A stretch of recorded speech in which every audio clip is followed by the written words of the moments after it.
किसान भाइयों, कई बार हम क्या करते हैं कि जानकारी के अभाव में कुछ उल्टा सीधा कर देते हैं, जिससे हमें काफ़ी नुकसान हो जाता है। आज की वीडियो में हम इसी विषय पर चर्चा करेंगे कि हमें धान की फसल में जो जिंक है इसका इस्तेमाल कब करना चाहिए, वैज्ञानिक तरीका क्या है, कितनी मात्रा में हमें कौन से जिंक डालनी चाहिए, कब कब हमें इसका इस्तेमाल करना है, कब हमें जिंक नहीं डालनी है।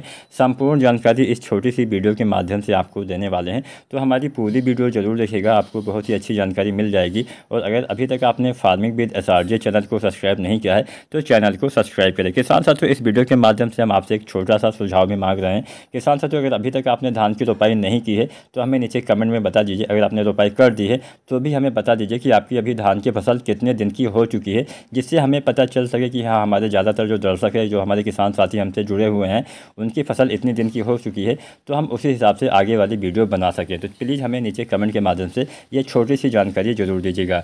किसान साथियों, चलिए अब जानते हैं हमें जिंक कब डालना चाहिए। किसान साथियों, जिंक आपको धान की रोपाई के समय भूल कर भी नहीं डालना है।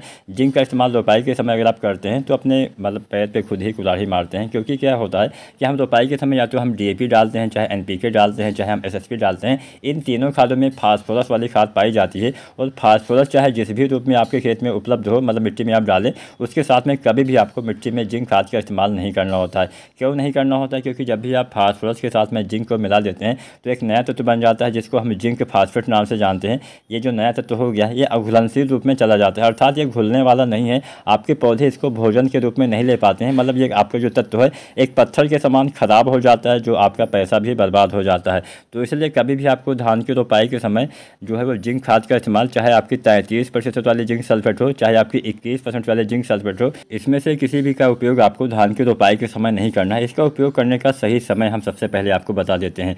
इसके यानी जिंक के इस्तेमाल का सबसे अच्छा समय होता है धान की रोपाई के 20 दिन के बाद। अब धान की रोपाई के समय अगर आप DAP डालते हैं, अगर आप NPK डालते हैं या फिर SSP डालते हैं जिसमें फास्फोरस पाया जाता है, तो ऐसा भी नहीं कि आप एक सप्ताह बाद डाल सकते हैं। आप एक सप्ताह या 10 दिन के बाद भी नहीं डाल सकते हैं, कम से कम 20 दिन का अंतर आपको रखना होता है। तो वही जिंक डालने का सबसे अच्छा समय 25 दिन मैंने आपको बता दिया, जो कि इसमें थोड़ा सा जल्दी तैयार हो जाती है। वहाँ पे आप 20-22 दिन पे भी डाल सकते हैं। तो यहाँ पे आपको समय तो पता चल ही गया होगा कि आपको धान की रोपाई के 20 दिन के बाद ही जिंक की पूर्ति आपको धान की फसल में करना चाहिए। लेकिन कई बार एक समस्या आ जाती है। ये समस्या यह आती है किसान साथियों कि धान की रोपाई के बाद कई बार हमें 10 दिन, 5 दिन, एक सप्ताह के बाद जिंक की कमी के लक्षण दिखाई देते हैं। तो ऐसी कंडीशन में तो आपको जिंक डालना ही पड़ेगा। लेकिन यहाँ पे आपको तब जिंक का इस्तेमाल आपको मिट्टी में नहीं करना है, आपको जिंक का स्प्रे कर देना है। खड़ी फसल में आपको इसका छिड़काव कर देना है। तो यहाँ पे जो 21% वाली जिंक आती है, इसकी लगभग 1 kg मात्रा आपको डालनी होती है स्प्रे के रूप में।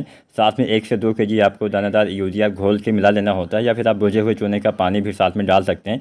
या फिर जो 33% वाली जिंक आती है, इसकी आपको 750 ग्राम मात्रा डालनी होती है। साथ में 1 से 2 kg यूरिया या फिर आप भुजे हुए चूने का पानी मिला के आप डाल सकते हैं। तो इसका इस्तेमाल कभी भी आप कर सकते हैं। जब भी आपको कमी के लक्षण दिखाई दे तो आपको स्प्रे ही करना है, मिट्टी में जिंक का इस्तेमाल नहीं करना है। जिंक की पूर्ति हम 2 तरह से करते हैं, एक तो मिट्टी में डाल के, दूसरा हम खड़ी फसल में स्प्रे करके। तो अगर आप मिट्टी में प्रयोग करते हैं तो जो 33% वाली जिंक आती है, इसकी 5 kg मात्रा डालनी होती है, या फिर आप 21% वाला जिंक 7 से 8 kg डाल सकते हैं प्रति एकड़ तक। दोनों में से कोई भी एक जिंक का प्रयोग करिए। साथ में आप 30 से 40 kg जो दानेदार यूरिया आती है, इसका इस्तेमाल करिए। 25 दिन के आसपास डालेंगे तो अच्छा लाभ मिलेगा, और आप चाहे तो जिंक का स्प्रे भी कर सकते हैं।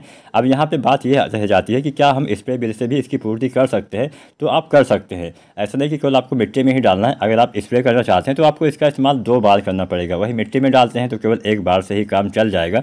तो मिट्टी में आपको 25 दिन के आसपास 1 बार ही डाल देना है, या फिर अगर आप स्प्रे करना चाहते हैं तो आप 2 बार करिएगा। पहली बार आपको 25 से 30 दिन पे इसका इस्तेमाल स्प्रे के रूप में करना है। दोबारा से फिर से आप 25 दिन के बाद इसका इस्तेमाल स्प्रे विधि से कर सकते हैं। अब यहाँ पे जब भी कमी के लक्षण दिखाई दे तब आप स्प्रे कर सकते हैं। ऐसा कोई ऐसा नहीं कि यहाँ 25 दिन पे ही आपको डालना है। कमी के लक्षण दिखाई दे तो आपको स्प्रे तुरंत कर देना है।